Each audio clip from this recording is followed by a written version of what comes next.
Por último, semana 4.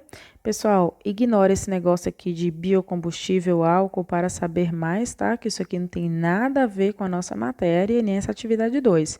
Vamos começar pela atividade 1. Eles devem ter errado na hora de editar o documento. Leia o seguinte texto e responda as perguntas. Então, COVID-19 is not a living organism. Novamente falando sobre o COVID, né? Temos um pequeno texto aqui falando sobre o corona, sobre a situação, o que ele realmente é. E ele vem até aqui e pede, responda. Na legenda da foto aparece a seguinte frase: The virus is not a living organism, but a protein molecule, DNA. O conectivo but liga os dois elementos da frase, dando a ideia de, às vezes você quebra a cabeça, você fala, eu vou traduzir esse texto, eu vou digitar ele palavra por palavra no tradutor, mas ele tirou só esse pedacinho da frase, então a gente precisa sempre tomar cuidado, não traduz o texto, vai primeiro na pergunta. Ó, eu nem li o texto, eu nem li, eu fui direto na pergunta. Aí o que está pedindo aqui? O conectivo but, B-U-T.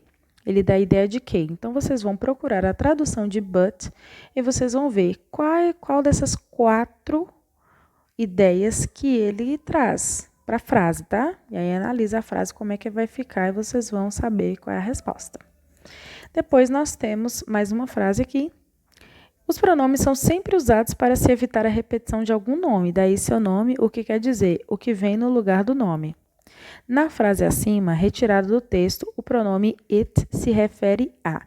Então, nós temos uma frase aqui destacada, né? Since the virus is not a living organism, but a protein molecule, it is not killed, but decays on its own.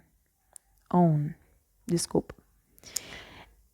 O que vocês vão fazer? Encontre a palavra it, que é o pronome, e descubra que palavra que veio antes dele que ele está substituindo para não ter que repetir.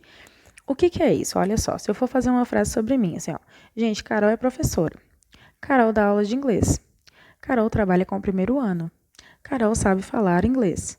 Então, eu falei Carol, Carol, Carol 4 vezes. Para que isso? Por que eu não posso substituir por ela? Ó, Carol é professora. Ela dá aula de inglês. Ela trabalha com o primeiro ano. Ela sabe falar inglês. Então, eu usei ela no lugar de Carol para não ter que ficar repetindo a mesma coisa. E quando eu falo uma coisa muito grande, por exemplo, se eu fosse falar meu nome completo, ou se eu fosse falar alguma coisa assim maior, tipo, Carol, a professora de inglês, veio para a aula hoje. Carol, a professora de inglês, veio de carro. Carol, a professora de inglês, gosta de ver televisão. Então, é muita coisa para repetir. Carol, a professora de inglês. Eu posso substituir tudo isso por ela. É a mesma coisa aqui. Nós temos uma frase que foi substituída por uma palavrinha só, que foi o it, it, tá? A gente não fala it, tá? É it. Então, que frase é essa? Que palavras são essas? Você vai buscar na frase, se você quiser, traduza a frase para entender, e você vai saber a que está se referindo. Marque com o X a informação mais importante que o texto apresenta. Aqui a gente vai ler geral. Eu vou aconselhar vocês a fazerem o seguinte.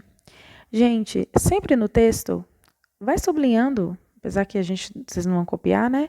Mas assim, copia numa folha assim de rascunho as palavras que você entendeu. Ou as palavras que se parecem com o português. Às vezes você nunca viu essa palavra aqui, ó. Protein.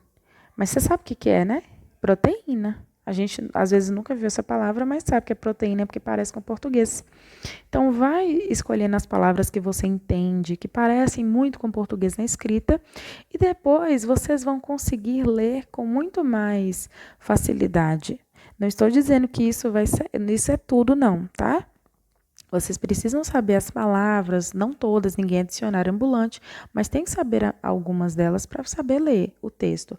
Mas no mais, tenta fazer isso aí que eu falei.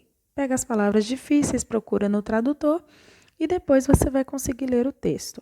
Lembrando que isso aqui não está falando de todo o texto, tá?